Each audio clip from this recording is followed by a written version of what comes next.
प्रिय भाइयों एवं बहनों, मैं एस्ट्रोलॉजर श्री संजीत। आज का विषय काफी खास और महत्वपूर्ण है। बच्चों के पढ़ाई में मन नहीं लगने का क्या कारण है, इसके क्या सरल उपाय है, हम इन विषय पे आज आपसे चर्चा करेंगे। कुछ ऐसे सरल उपाय बताएंगे जिसके कोई भी कारण हो ज्योतिष दृष्टिकोण से बच्चे के पढ़ाई में मन नहीं लगने का, उनका समाधान इन सरल उपाय करने से जरूर मिलेगा। यह विशेष अनुरोध पर मैं ये वीडियो बना रहा हूँ। बड़ी संख्या में हमारे फॉलोअर्स, हमारे भाई बहन ने रिक्वेस्ट किया है कि इन सब्जेक्ट पर आप एक वीडियो बनाइए और इस पर हमें मार्गदर्शन करें। तो हम इस विषय पे आज वीडियो बना रहे हैं और आप अपना 5 मिनट बेशकीमती समय निकालकर इस वीडियो को जरूर देखें, लाइक शेयर कमेंट्स भी करें, चैनल को सब्सक्राइब करें, लोगों को सजेस्ट भी करें। धन्यवाद। अपने विषय की पर चर्चा हम आगे बढ़ाते हैं। कोई बालक या बालिका पढ़ाई में कई बार काफी पिछड़ जाते हैं, उनको मन नहीं लगता, कई बार उनकी दिलचस्पी नहीं होती, कई बार अलग अलग कारण से उनका कंसंट्रेशन नहीं बन पाता है। इसके क्या क्या कारण हो सकते हैं ज्योतिष दृष्टिकोण से, ऐसा कब होता है और क्यों होता है?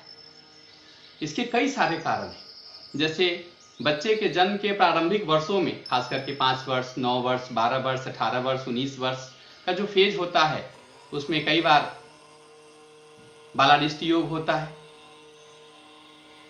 मार्केज की महादशा चल रही होती है, राहु की महादशा चल रही होती है, केतु की महादशा चल रही होती है, किसी निचस्त ग्रह की महादशा चल रही होती है।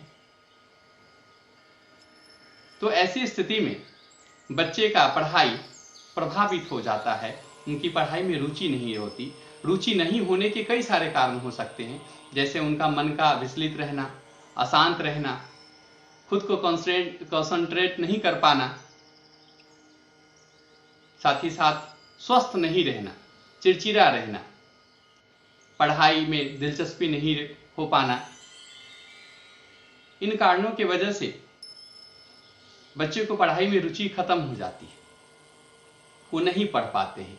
माता पिता काफी परेशान रहते हैं, क्यों नहीं पढ़ रहा है, किस लिए नहीं पढ़ रहा है।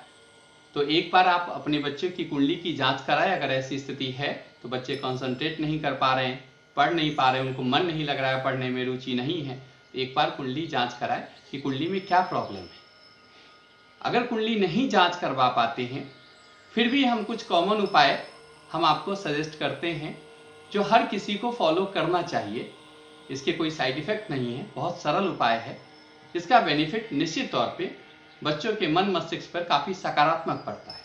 घर का माहौल सकारात्मक हो जाता है, शिक्षा के लिए, अध्ययन अध्यापन के लिए माहौल घर में काफी सकारात्मक हो जाता है। सबसे पहले हम घर में, जिस घर में बच्चे रहते हैं, उनका शयन कक्ष है, अध्ययन कक्ष है, उनमें विशेष तौर पर ध्यान रखें ब्लैक, ब्राउन या कोई डार्क कलर ना हो, लाइट कलर हो, येलो फैमिली से कलर हो, ग्रीन फैमिली से मिलता जुलता हुआ कलर हो, व्हाइट फैमिली से मिलता जुलता हुआ कलर हो, पिंक फैमिली से मिलता जुलता हुआ कलर हो, लाइट कलर हो जिस घर में बच्चे रहते हैं, जिस घर में बच्चे अध्ययन करते हैं।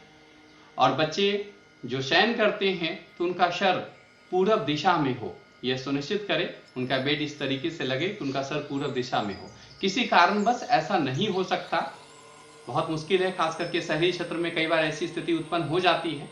तो ऐसे कंडीशन में आप दक्षिण की दिशा में भी बच्चों का सर रखने की व्यवस्था कर सकते हैं।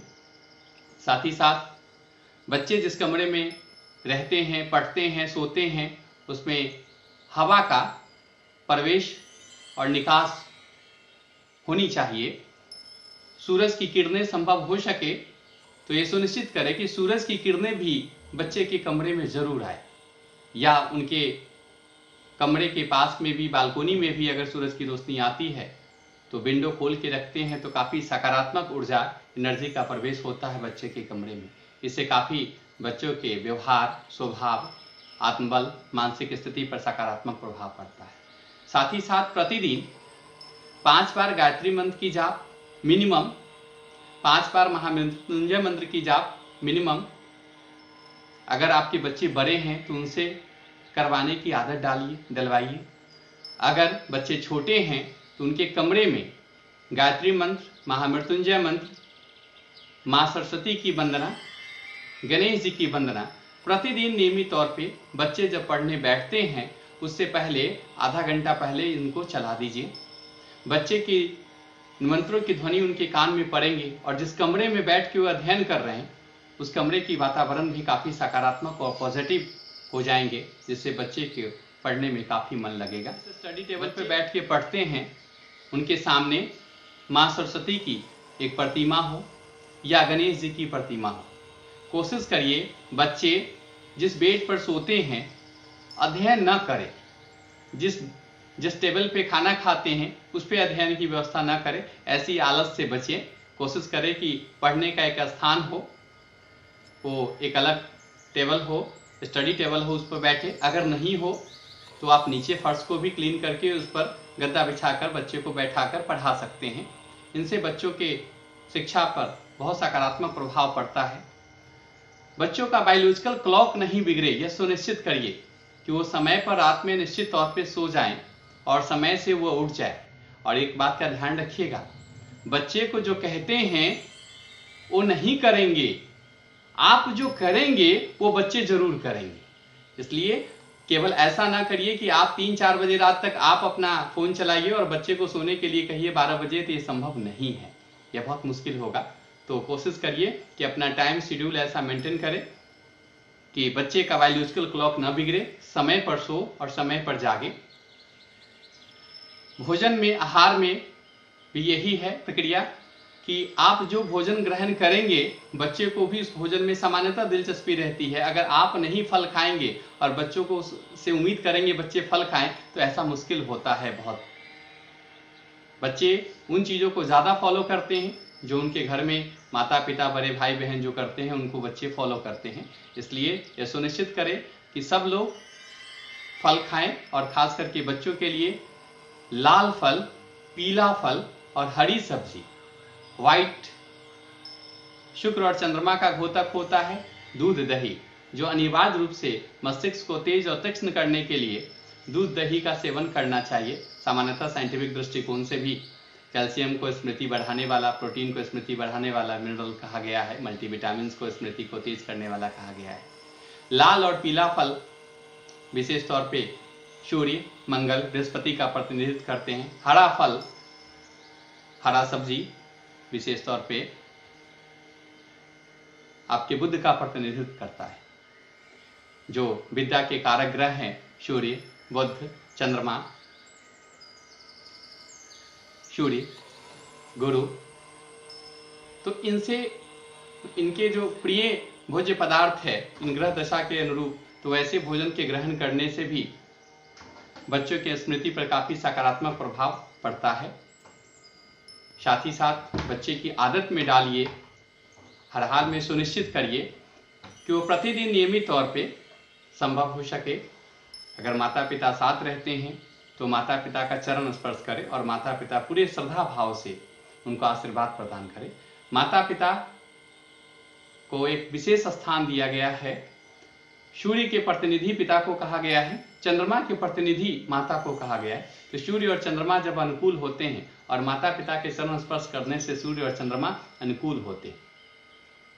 कुछ क्वेश्चन आए कि माता पिता से बच्चे दूर रहते हैं, हॉस्टल में रहते हैं, तो क्या करना चाहिए? तो आंख बंद करके माता पिता का स्मरण करते हुए उनका चरण स्पर्श करना चाहिए और अपने गुरु का भी चरण स्पर्श करना चाहिए। इनसे आपके मन मस्तिष्क पर काफी सकारात्मक प्रभाव पड़ता है और आपकी आत्मबल, आपकी बुद्धि, विवेक काफी तीव्र, तीक्ष्ण होता है और एकाग्र होता है। साथ ही साथ संभव हो सके तो योगा भी शामिल हो जाए आपके जीवन में, मेडिटेशन भी शामिल हो जाए, तो इसका भी बहुत बेनिफिट मिलता है। इस प्रकार हम कुछ सामान्य उपाय करके सामान्य जीवन शैली जीकर एक बात और सुनिश्चित करिएगा, आज के शहरी क्षेत्रों में खासकर सूरज की रोशनी से लगभग बड़े तो दूर हो ही गए हैं, छोटे बच्चे भी दूर हो गए हैं। तो अगर आपके पास कोई व्यवस्था हो, पार्क हो या बालकोनी हो या टेरेस हो, कहीं पर भी सूरज की रोशनी आती हो, तो आधा 1 घंटा कम से कम बच्चों के साथ सूरज की रोशनी में टाइम बिताइए। ये आर्टिफिशियल लाइट में 24 आवर रहने से भी मन मस्तिष्क पर नकारात्मक प्रभाव पड़ता है। तो सूरज की रोशनी में समय बिताना भी ये बच्चों के लिए काफ़ी सकारात्मक होता है, उनके मस्तिष्क के लिए काफ़ी सकारात्मक होता है। साइंटिफिक दृष्टिकोण से विटामिन डी मिलता है। इस प्रकार कुछ सामान्य उपाय जो हर व्यक्ति को किया जाना चाहिए, और इन उपायों को करने में कुछ विशेष परेशानी नहीं है, हमें केवल ध्यान देने की ज़रूरत है।